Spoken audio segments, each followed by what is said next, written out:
Salut tout le monde, on se retrouve aujourd'hui pour que je vous parle de 5 séries que j'ai découvertes récemment et voilà, j'ai eu quelques coups de cœur.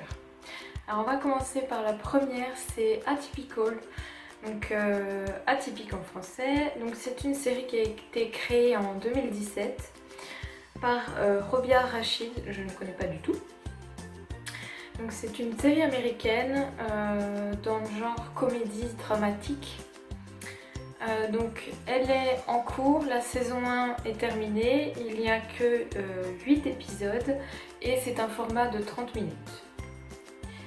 Donc le synopsis: en quête d'amour et d'indépendance, Sam, un jeune autiste de 18 ans, découvre les aléas du passage à l'âge adulte. À la fois drôle et douloureux, ce cheminement à la découverte de lui-même bouleverse toute sa famille dont les membres, confrontés aux changements qui affectent leur propre existence, se pose cette question fondamentale: que signifie être normal? Donc j'ai dévoré la série, j'ai beaucoup aimé le côté familial, le côté drôle parfois aussi et le côté léger de cette série. Donc le sujet aussi est intéressant puisqu'il traite de l'autisme et c'est un sujet qui est peu traité dans les séries. Et mon personnage préféré, c'est Kazé, la sœur de Sam. Par contre, le personnage que je n'aime pas du tout, c'est la mère. Je ne comprends pas du tout les actions qu'elle fait. Elle sait ce qu'elle fait, mais elle le fait quand même. Donc voilà, je n'ai pas compris. J'ai hâte de voir la saison 2 parce que sur la fin de la saison, le dernier épisode, il y a eu une révélation et j'ai hâte de voir la saison 2. Deuxième série, donc c'est Gypsy. Donc c'est une série que j'ai aimée aussi. Donc c'est une série créée en 2017 par Lisa Rubin.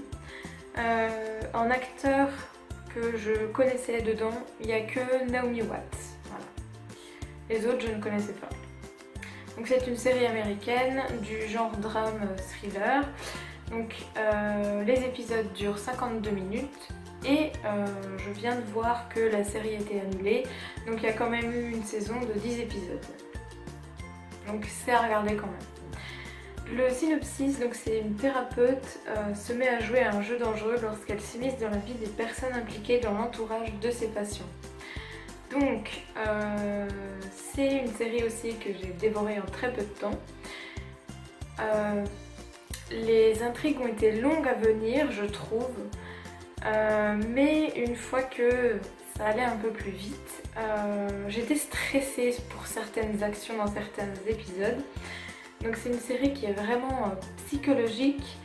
On va découvrir les deux facettes de cette psychologue qui d'un côté mène une vie on ne peut plus heureuse. Donc elle s'appelle Jean. Elle a un mari, un travail, un enfant. Son enfant est un peu en quête d'identité, en fait c'est une fille et elle se la joue en fait un peu garçon manqué. Donc je sais pas si la mère a un peu de mal avec ça, mais on a l'impression qu'elle s'ennuie dans sa petite vie et en fait le jour où elle va commencer à s'immiscer dans la vie de ses patients, voilà, c'est la deuxième facette qui éclate et là on voit une personne tout à fait différente. Qui met sa vie en danger et elle aime ça. Donc j'ai pas du tout aimé cette psychologue et j'attendais qu'une chose en fait, c'était qu'elle se fasse démasquer.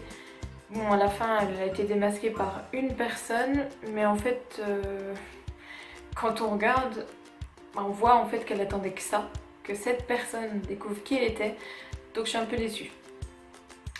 Troisième série, ça s'appelle The Mist, ou La Brume en français. Donc c'est une série qui a été créée en 2017 par Christian Thorpe. Je ne connaissais aucun des acteurs, donc c'est une belle découverte. Donc c'est une série américaine du genre drame, épouvante, horreur. Donc épouvante, horreur, d'habitude je regarde pas trop, mais là ça va, c'était bien. Ça faisait pas trop peur, donc c'est une série qui est en cours. La première saison s'est terminée. Il y a eu 10 épisodes et le format c'est 42 minutes. Donc le synopsis, c'est en fait une adaptation d'un roman de Stephen King. dans lequel un groupe de personnes est bloqué dans un supermarché à cause d'une brume surnaturelle dans laquelle se cachent des monstres. Alors, j'ai adoré cette série aussi, je l'ai dévorée en quelques jours. J'ai aimé donc pour l'histoire et pour les personnages. Donc comme je vous disais, les acteurs je ne les connaissais pas, donc c'est une belle découverte. Bien sûr, je ne peux pas faire de comparaison avec le livre que je n'ai pas lu et avec le film que je n'ai pas vu non plus. Donc pour moi, voilà, il n'y a pas de mauvaise surprise ou quoi que ce soit. L'univers m'a en fait un peu fait penser à Under the Dome, puisque dans Under the Dome ils sont coincés sous un dôme et là en fait ils sont coincés dans un supermarché, donc ça m'a fait penser un peu à cet univers là, le surnaturel et tout. Donc mon personnage préféré dedans c'est Kevin, pour son côté courageux, voilà, j'ai bien aimé les actions qu'il faisait. Par contre il y a deux personnages en particulier que je n'ai pas du tout aimé. Il s'agit donc de Nathalie et de Adriane. Vous découvrirez pourquoi quand vous aurez regardé la série. Et en fait dans la série on se rend compte que voilà, les gens, je pense qu'à force d'être enfermés et de ne pas savoir ce qui va se passer, eh bien ils changent de mentalité et en fait j'ai été surprise par tout le monde. On a l'impression que tout le monde est gentil et tout et en fait on se rend compte que voilà, on se fait bien avoir. J'ai trouvé que les actions étaient lentes aussi à se faire. J'avais du mal à comprendre ce qui se passait, le pourquoi de la brume. Voilà, il y a plein de choses qu'on a du mal à comprendre et en fait c'est seulement au dernier épisode qu'on a des réponses. Donc c'est très bien, mais je trouve que c'est un peu tard. On verra dans la saison 2 si on a encore plus de réponses à toutes les questions qu'on se pose tout au long des épisodes. Voilà, donc il faut clairement aller jusqu'au dernier épisode pour vous faire un avis sur la série. Il ne faut pas arrêter voilà, dès le premier ou le deuxième parce que justement vous ne comprenez pas. Je pense qu'il faut vraiment persévérer et aller jusqu'au bout. Et j'ai une autre série, donc c'est la série Chewing Gum. Celle-ci elle date de 2015. Donc c'est une série qui a été créée par Michaela Coel, donc en 2015. Les acteurs, je n'en connais aucun.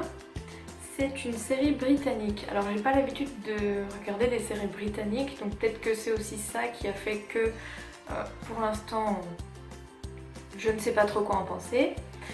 Donc c'est dans le genre comédie. Donc ça, les comédies je sais que j'aime bien. Donc elle a été annulée et il y a quand même eu 12 épisodes pour une saison. Et ce sont des épisodes de 30 minutes. Donc le synopsis, c'est Tracy Gordon qui a 24 ans, qui est une jeune vierge effarouchée et croyante, complètement obsédée par Beyoncé. Ayant grandi au sein d'une église aux côtés d'une mère qui prêche la bonne parole de manière stricte, elle a fini par être immature dans certains domaines, mais Tracy en veut plus. Tout au long de cette série, nous suivons son voyage au travers les prémices de sa vie d'adulte, prise en étau entre ses devoirs et les interdits. Alors, donc j'ai vu que le premier épisode pour l'instant, donc je peux pas vraiment me faire un avis. Donc j'avais l'impression que c'était quand même assez drôle, léger, mais il y a certaines scènes où en fait c'est un peu débile et il y a vraiment des clichés pas possibles. Donc je vais continuer parce que je veux me faire un réel avis sur cette série. Et voilà, je vous en dirai plus sur le blog puisque sur le blog je fais aussi le même genre d'articles voilà, sur les 5 séries que je vous ai proposées. Et donc je pense que je mettrai mon avis dessus. Et la dernière série donc, qui est un coup de cœur aussi, donc c'est, je ne sais pas trop comment on prononce, Chesapeake Shores, voilà. Alors, c'est une série qui a été créée en 2016 par John Tinker. En acteur, il y avait juste Jesse Metcalfe, que j'adore, donc voilà, c'est pour ça que je voulais commencer cette série-là. Megan Ory, tout le monde en parle, je ne connais pas. Donc c'est une série américaine du type, c'est dans le genre du drame, une série familiale et la romance. Donc c'est une série qui a pour l'instant 2 saisons, 19 épisodes de 42 minutes. Le synopsis: Abby O'Brien est une femme de pouvoir divorcée, mère de 2 jumelles, entièrement dévouée à sa carrière. Elle laisse New York derrière elle pour rendre visite à sa famille dans sa ville natale de Chesapeake Shores. La jeune femme réalise durant son séjour que sa carrière occupe une place trop importante dans sa vie et envisage de déménager de façon permanente dans la bourgade dont elle est originaire. Donc en fait, comme je vous ai dit, j'ai commencé cette série parce qu'il y avait Jessie Metcalfe dedans, que j'avais découvert d'abord dans John Tucker doit mourir, ensuite dans Desperate Housewives et dans Candidat à l'amour. Voilà, c'était les 3 choses dans lesquelles je l'ai vraiment vue. Et en fait, dès le premier épisode, j'ai bien accroché à la série. L'histoire est intéressante, les personnages sont attachants, donc on a envie d'en savoir plus sur eux. Et puis c'est le genre de série que j'aime bien, donc voilà. Bon, par contre, on sait tout de suite qu'elle va finir avec le personnage de Jessie, ça c'est sûr, voilà, ça se voit tout de suite quoi. Il n'y a pas de surprise, voilà, on sait déjà ce qui va se passer. Donc j'ai fini, dites-moi si vous connaissez une de ces séries, ce que vous en pensez. Dites-moi si vous en connaissez d'autres qui pourraient m'intéresser, qui sont un peu dans le même genre. Et puis on se retrouve très bientôt pour une prochaine vidéo. Bye!